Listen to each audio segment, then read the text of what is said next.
Hello, अभी 10th class students, how are you? Okay, और एक लेसन पढ़ेंगे आज। अ, आज क्या लेसन पढ़ेंगे, पहले मैं कुछ तुमको बताऊंगी, इसके बाद तुम ही बताओ हम क्या कौन सा लेसन पढ़ेंगे। ओके, तो ये छोटी सी एक देखिए गीत है। वो क्या गाती हो किसे बुलाती हो, क्या गाती हो किसे बुलाती हो, बता दो रानी, ओ रानी कोयल रानी, बता दो रानी, ओ रानी कोयल रानी, प्यासी धरती देख मांगती हो, क्या मेघ से पानी। तो अभी देखिए, कवि ये यहाँ पर कोयल कब गाती है, किस ऋतु में गाती है? वसंत ऋतु, है ना। तो ये वसंत ऋतु में कोयल गाती है। ये वसंत ऋतु में क्यों गाती है? मतलब पूरा वातावरण बहुत ये क्या हरा भरा होता है और सुंदर प्रकृति होती है।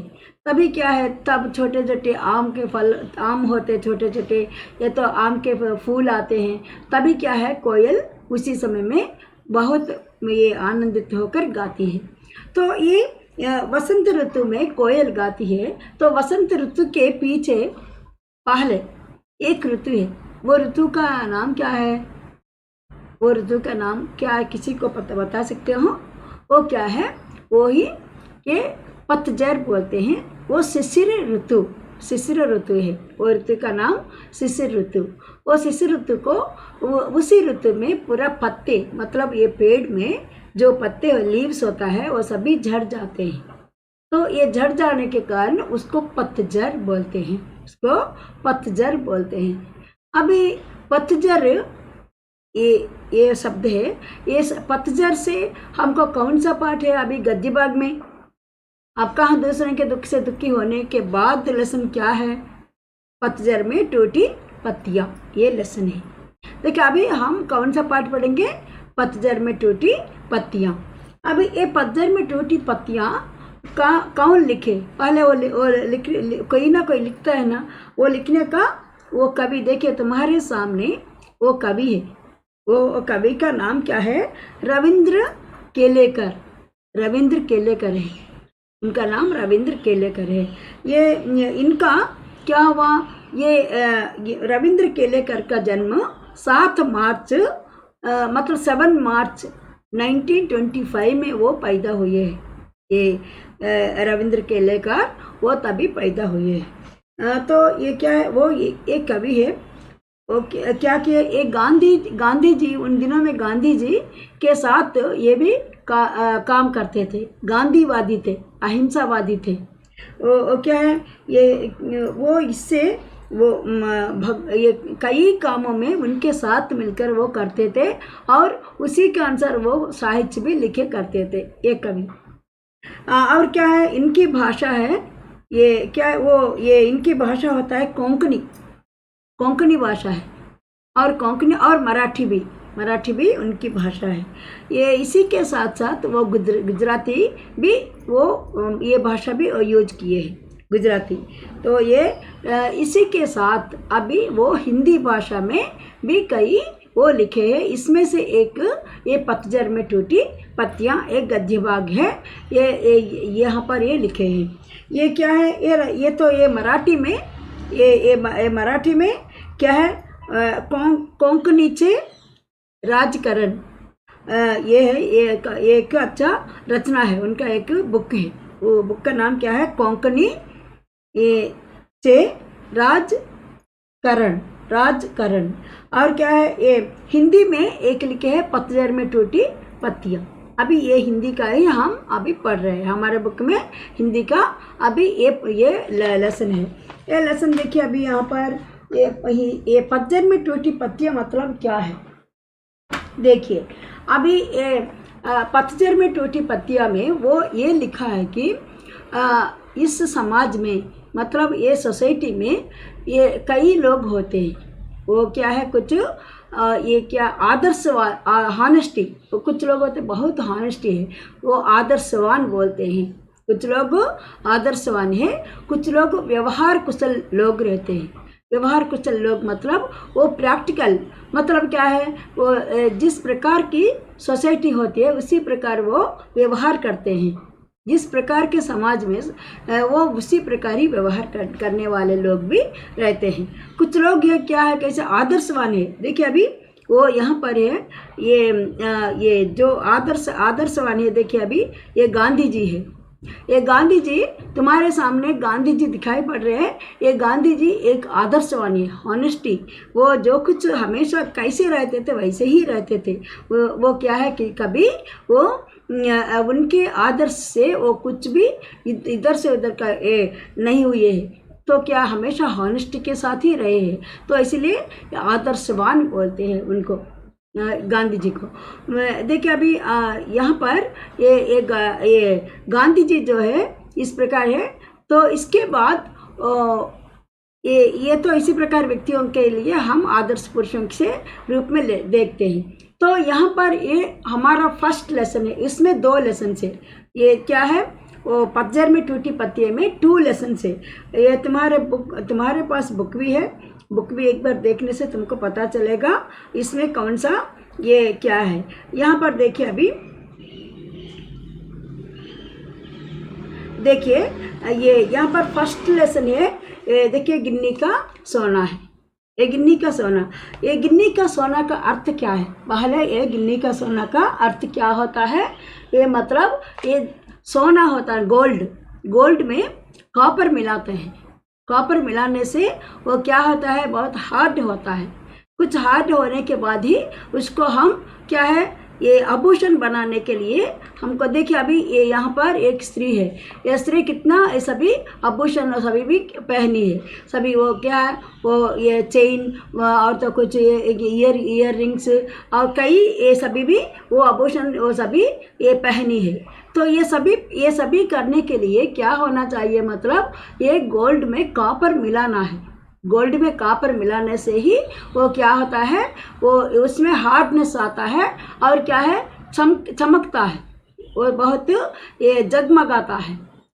तभी इसीलिए क्या है, वो सोना में 2 टाइप्स होता है। एक क्या है, ये शुद्ध सोना मतलब वो क्या है, उसमें किसी प्रकार की ये क्या लोहा, क्या किसी प्रकार की तांबा मीन्स क्या है, तांबा मीन्स अभी ये क्या बताया, अभी सोने गोल्ड में क्या कॉपर बताए, वो कॉपर को तांबा बोलते हैं।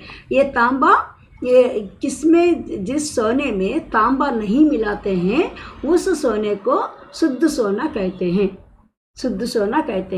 और जिस सोने में तांबा मिलाते हैं उसको गिन्नी का सोना कहते हैं। यहाँ पर ये दिया है, यहाँ पर गिन्नी का सोना का अर्थ क्या है, मतलब इस सोना में तांबा मिला हुआ है, मतलब गोल्ड में ये क्या है, कॉपर मिलाते उसको गिन्नी का सोना कहते हैं। तो अभी ये गिन्नी का सोने से ही ये सभी आभूषण हम बना सकते हैं। अभी क्या है, ये सोने क्यों इस प्रकार 2 सोने के बारे में एक कवि लेखक लिखा है, क्यों, मतलब वो ये तो शुद्ध सोने से आदर्शवान को तुलना किया है, कंपेयर किया है। आदर्श मतलब ये क्या है, आइडियलिस्ट है। क्या है, एन आइडियलिस्ट मैन बोलते हैं। तो क्या है, वो शुद्ध सोने जैसे होते हैं। तो उसके लिए क्या है, आदर्शवान उसको हिंदी में बोलते हैं, इंग्लिश में आदर्श, तो क्या आइडियलिस्ट बोलते हैं। तो ये क्या है, वो शुद्ध सोने से उस आदर्शवान को तुलना किए हैं। अभी और एक है जो ये गिन्नी का सोना मतलब वो क्या है, जो आदर्शवान होते हैं, आदर्शवान होकर भी कुछ ये समय के अनुसार कुछ बदलते हैं। कुछ व्यवहार कुशलता होता है, उसमें कुछ व्यवहार कुशलता होता है। वो जिस समाज में जैसे रहना है वैसे रहते हैं। तो उनको एक बार कुछ लोग बताते हैं कि गांधी जी भी एक प्रकार की ये practical idealist man Gandhi ji को कहते हैं। तो ये गांधी जी क्योंकि अभी ब्रिटिश लोगों के साथ ये फाइट करते समय एक बार उनके अनुसार ही वो जैसे है वैसे वो रहने के लिए ही वो उसी के अनुसार ही किए हैं। तो इसीलिए गांधी जी वो किए, मगर वो कभी अपने आदर्शों को नहीं छोड़े। वो जो आइडियल है उनको कभी नहीं छोड़े हैं, नहीं छोड़े, मगर कुछ व्यवहार को लाकर वो क्या है, जिस प्रकार की मनुष्य होता है उसी प्रकार की व्यवहार करके पूरा ये अच्छे से पूरा समाज को, ये ब्रिटिश लोगों के साथ हमारे देश को स्वतंत्र लाने के लिए इस प्रकार वो काम किए हैं। तो इसीलिए उनको कुछ लोग ऐसे बोलते हैं, गांधी जी को भी एन प्रैक्टिकल, ये आइडियलिस्ट प्रैक्टिकल मैन बोलते हैं। तो इसीलिए ये गांधी क्या है, इस प्रकार कुछ लोग ना पूरा जन्म से मृत्यु तक भी वो क्या है, आइडियल के साथ ही रहते हैं, आदर्शवान ही होकर रहते हैं। तो अभी देखिए, अभी यहाँ पर कुछ है, देखिए अभी मदर तेरेसा है। ये मदर तेरेसा देखिए, अभी वो क्या है, वो बहुत आदर्शवान है। जब से वो पैदा हुई, वो मरते वक्त तक, मतलब जब तक वो जीवित रही तभी तक पूरा आदर्शवान से रही है। तो इसी प्रकार क्या है, ये कुछ लोग हमारे लिए आदर्शवान हमको दिखाई पड़ते हैं। तो ये हमारे लिए वो बताया है। तो इसीलिए ये यहाँ पर क्या है, ये पाठ के अनुसार वो क्या बताए, मतलब ये सोने में दो प्रकार होते हैं, एक गिन्नी का सोना और एक शुद्ध सोना। ये गिन्नी का सोना मतलब क्या है, पहले शुद्ध सोना मतलब क्या है, आदर्शवान। ये आदर्शवान को शुद्ध सोने से तुलना किया गया है, और ये गिन्नी का सोने से प्रैक्टिकल मैन को तुलना किया गया है। व्यवहार कुशलता जिसमें होता है, व्यवहार कुशल व्यक्ति बोलते हैं उसको, व्यवहार कुशलता बोलते हैं। तो तभी क्या है, इसी प्रकार वो ये दो प्रकार के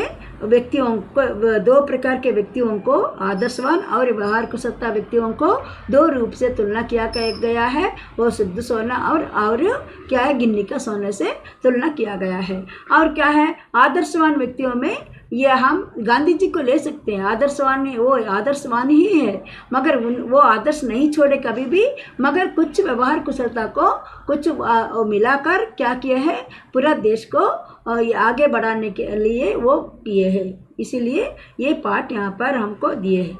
इसके बाद क्या और एक लेसन दिए इसी में से, ये सेकंड लेसन। इसमें दो लेसन से पतझड़ में टूटी पत्तियों में फर्स्ट लेसन ये है, सेकंड लेसन झेन की देन है। देखिए अभी ये झेन की देन में क्या है, अभी इसमें पूरा दिया है क्या, मतलब ये जापान के बारे में दिया है। देखिए अभी यहाँ पर ये जापान, देखिए ये जापान में ये सुप्रसिद्ध है।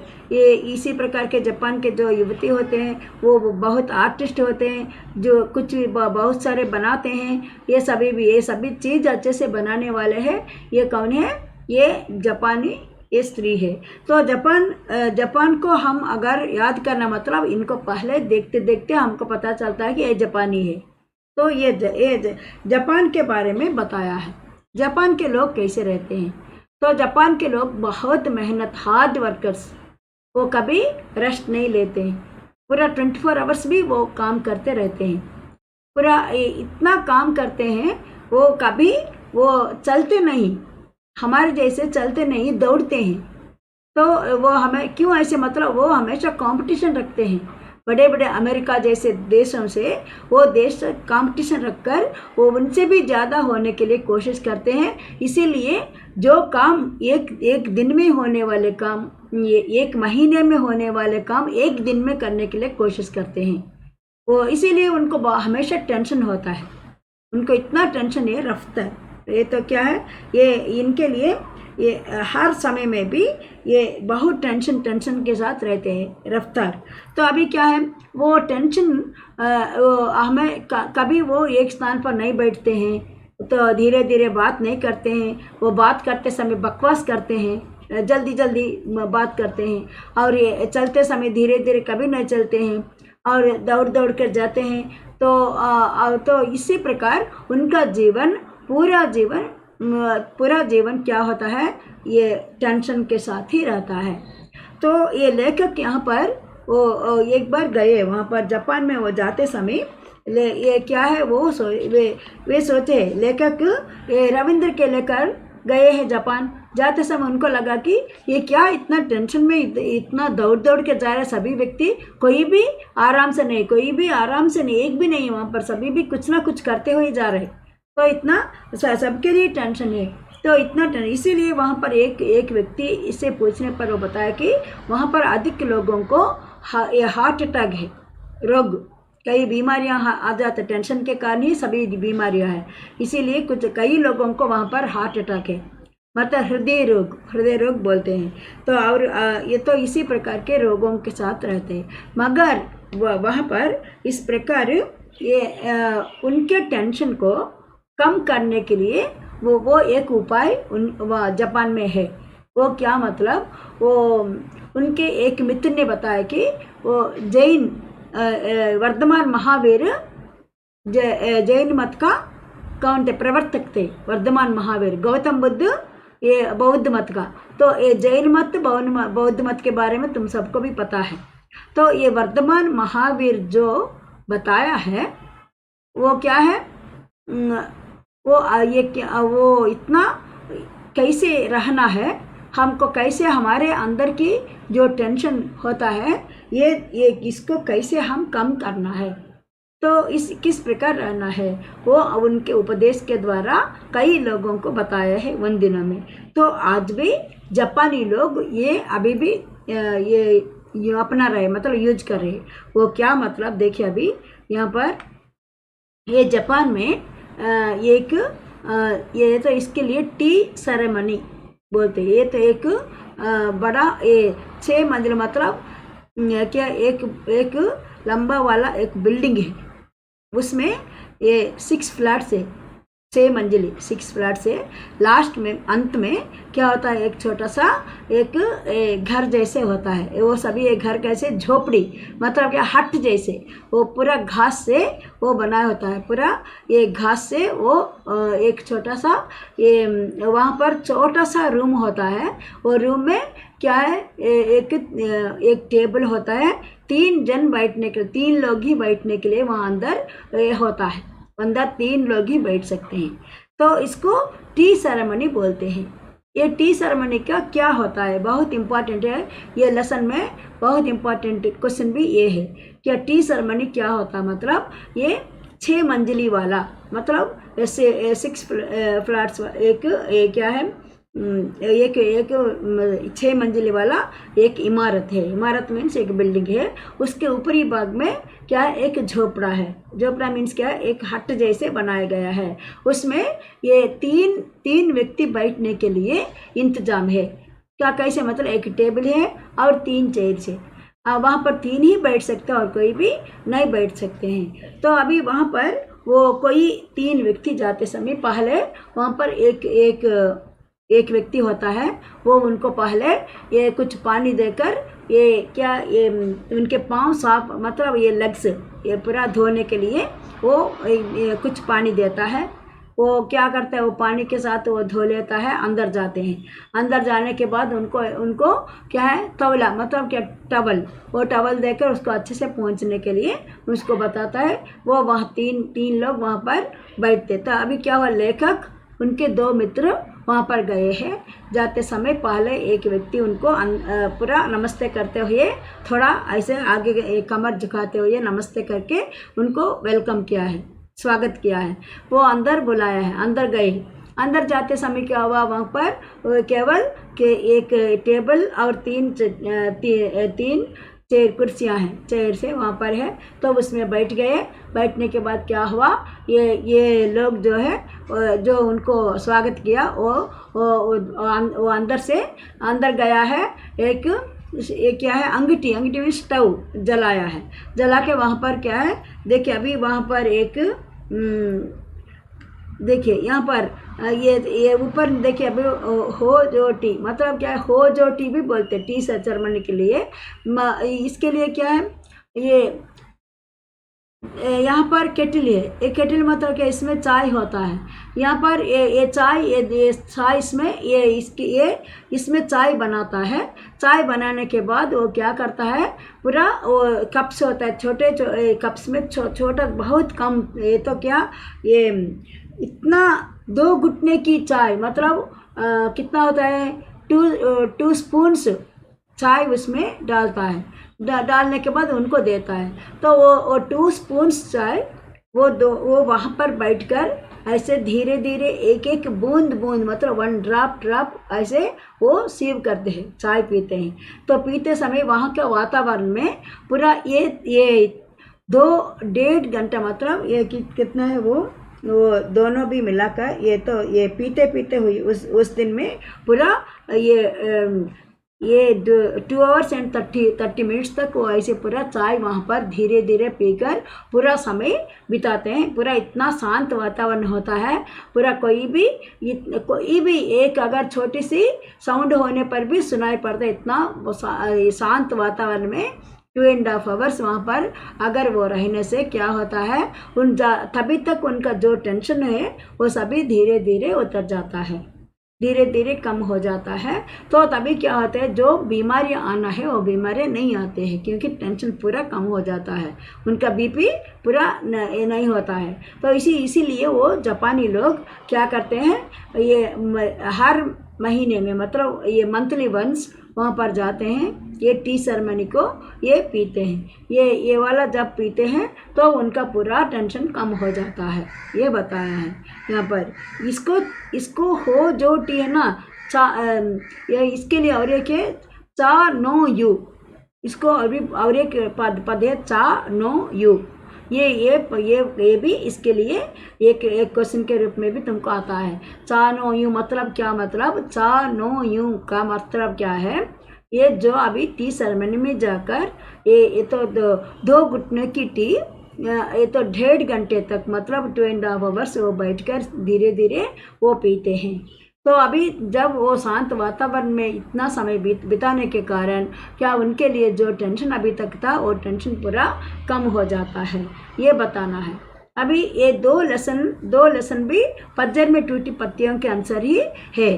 तो अभी ये पतझड़ में टूटी पत्तियों में देखिए अभी क्या है, यहाँ पर देखिए अभी ये चाय ये जो बनाया है, अभी लेखक है और तो उनका मित्र है, वहाँ पर गए ना, उनको अभी चाय बनाकर वो दे रहा है।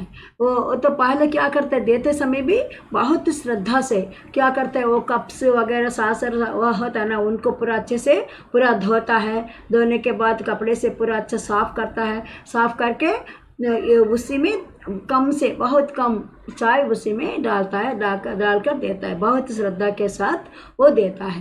तो तभी ये चित्र है वहाँ पर। देखिए अभी ये चित्र के ये कहानी से हमको क्या पता चला, अभी कितने भी हमारे लिए हर एक के लिए टेंशन है, आजकल का जीवन ही टेंशन है, मगर टेंशन हमको अपने से कम करना है। कम करने के लिए हमको क्या करना चाहिए, शांत वातावरण में कुछ समय तक रहना चाहिए।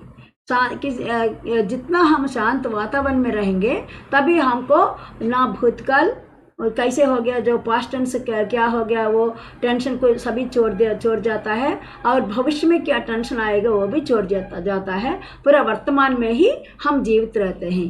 तो देखिए अभी आजकल क्या होता है, क्या हो जाएगा, अभी कौन सा बीमारी कोरोना आ गया, आ जाएगा ना, तो क्या आ जाएगा, इसी प्रकार टेंशन है ना, वो टेंशन पूरा नहीं होता है। हमारे दिमाग पहले शांत से रखना चाहिए, कोई भी बीमारी हमारे पास भी नहीं आ सकता है।